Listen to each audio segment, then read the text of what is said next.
right, welcome everyone. Saturday morning cartoons. You're hanging out with me. Let's reminisce. Let's have some fun. Let's talk some nerd stuff.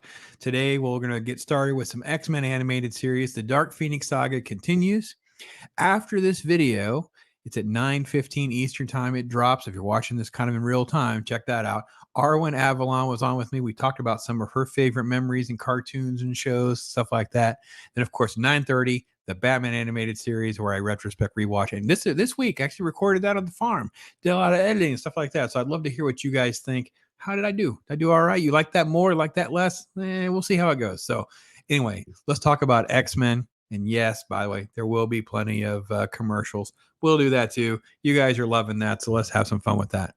Now, the Phoenix Saga is possibly some of the best comic books that were really ever done because it jam packed so much information in this cohesive story that lasted for several issues. Introduction of new characters, major character development, the death, chaos, people leaving, all sorts of stuff that happened. So to adapt this for a cartoon like this, it is pretty interesting. It is definitely a challenge. They made it a 5-part episode series. This is part 2. It's called The Dark Shroud. And yes, things get dark, right? Because what we ended up having last week was some sort of psychic connection between Xavier and something else out there, right? We get into something that is cosmic, for lack of a better term, right? We don't totally understand. We know there's aliens and some sort of space battle. They've come in contact with this ship in an episode before that. That's the one with Lady Deathstrike she was in. And it goes sideways where they come up with this plan to get a shuttle, get into the air, get this thing. So what happens is Jean ends up being the one to sort of sacrifice herself by piloting the shuttle to safety, getting everyone else in this little it's like a compartment that's going to be shielded from the solar ray, all this exposure, right? But she's not. She's going to use her psychic abilities to kind of put a force field around the ship, but it breaks down. She's subject through this mass amounts of radiation. This Phoenix force basically manifests itself and basically enters Jean. She's trying to guide the shuttle back, but this stuff it's taken over her. They crash into the river in New York. It starts to sink. Water's leaking in. Now Wolverine helps get them out. Cyclops, does his optic blast. They escape, whatever. But what happens with Jean is your first real tease, your first real look at Phoenix, right? Because she emerges from the water. She goes into that messianic cross formation. I am Phoenix. And then she sort of collapses. She doesn't have any memory of this. She survives, but she's kind of like in a coma state or something before she ends up in the hospital. And that's where you get the X-Men in the story kind of pick up. We don't know timelines like that. None of that really matters, right? She doesn't have memory of what's happened. She doesn't quite understand even what's going on with her. She knows something's not right, but she doesn't know. By the way, if you don't catch it, rewind it so you can catch Beast when he walks in. He's got like a Howard the Duck shirt on, by the way. That's a reference, man. Talk about cool stuff, right? Cyclops and Professor X are still at odds with one another because Professor X has not been himself. This psychic connection that he's having has thrown him off. He's not behaving like he normally is. He's very erratic. He's emotional. He's confused. You almost feel like he's trying to grapple with the fear and the uncertainty of how he's controlled his powers. And in this episode, there is a brief line that happens where he starts to talk about that, the work that he's done to try to make sure he can control things, not only for himself, but also for the safety of others. And he kind of loses that a bit in this episode. Now, what you first get is something happens again with the energy and the connection and Xavier. And then suddenly he's kind of an evil version of himself. For lack of a better term, it's evil Xavier, it's dark Xavier. And he starts messing with the X-Men, right? So he finds Wolverine and starts messing with him, making him see hallucinations, right? He sees Sabretooth, Lady Deathstrike, but he sees Deadpool, by the way. Another Deadpool reference, right? Now, he knows it's an illusion at some point because he hears things like Charles is saying, you're an animal. You always cause problems. I'm sick of this, sick of your arrogance, whatever. And then Jubilee is on these tracks, right? And then when he goes to say, oh, he's like, it's a hallucination. The train's coming right at him. It's like, Wolverine, they try to give him some good jokes. This one's, it's okay. He says, next time I'll walk. Yeah, it's all right. It's fine. Now, Gambit and Jubilee are there in line to go see a Broadway show. This evil Xavier arrives, and you have sort of this big thing. And I love this line by Wolverine. I thought this was really, really smart writing. That ain't Xavier because I can't smell him. Right. That is really, really good. Now, Dark Xavier starts taunting them, puny mutants, you and your powers. I created the X-Men. I created you so I can destroy you, that kind of stuff. Storm arrives, kind of helps create some more pressure.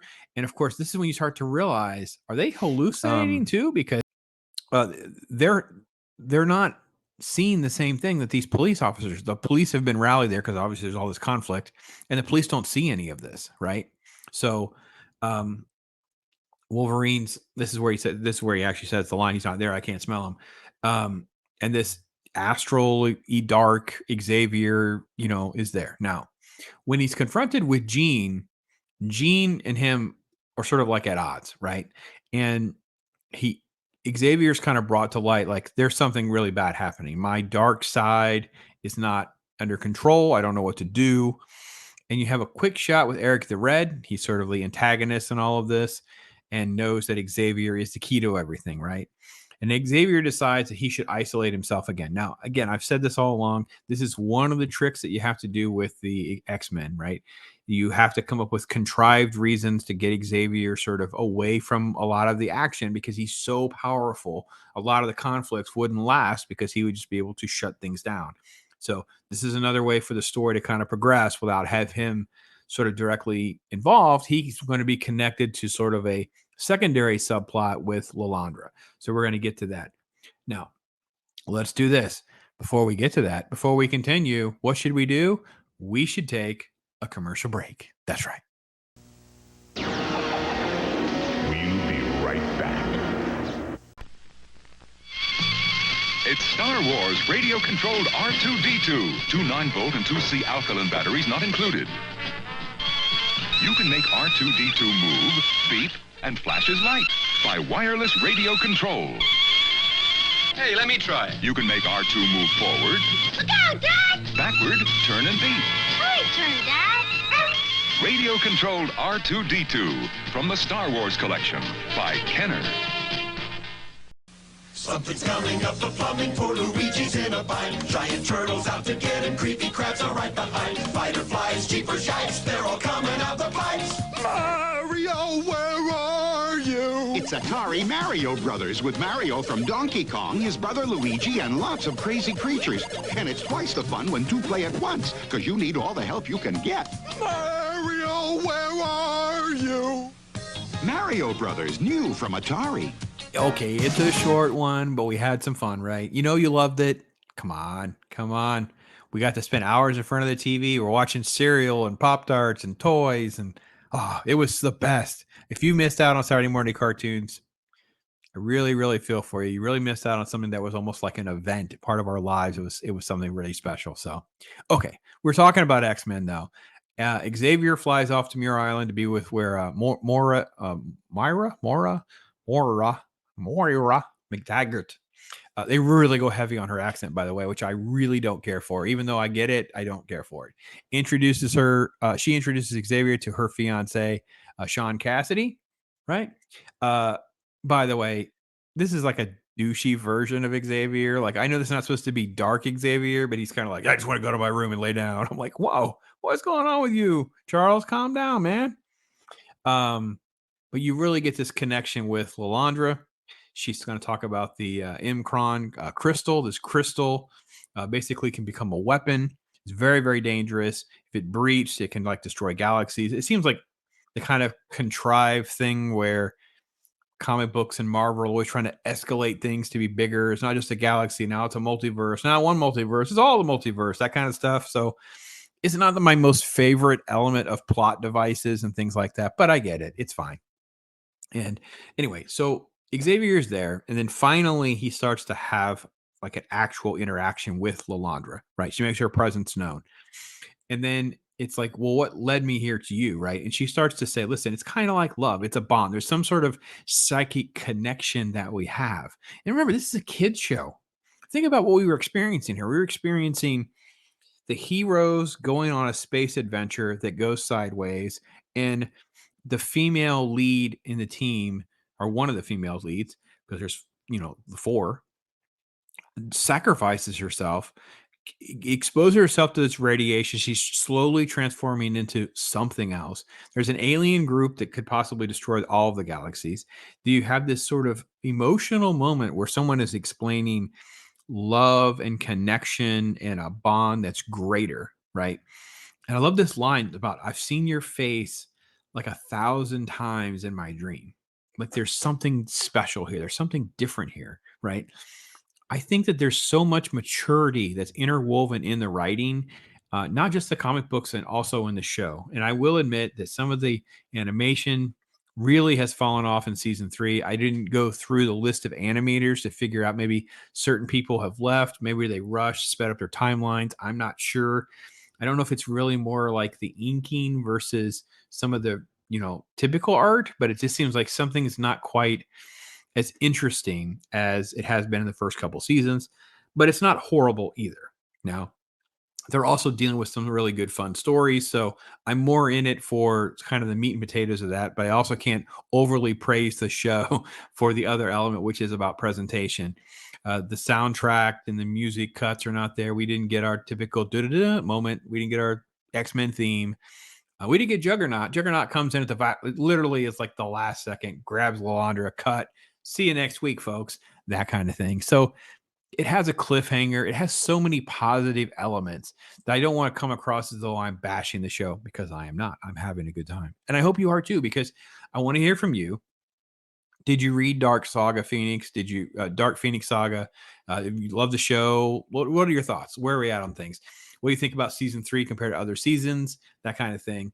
And really also, like, where do you want to see some of the X-Men stuff go? Marvel's doing its thing, fine. We can live in the past. We can enjoy our own consumption of the X-Men lore without getting bogged down with any of the negative stuff. And with that, what can we do? We can consume positive things, which is nostalgia bait, nostalgia love. Have a commercial.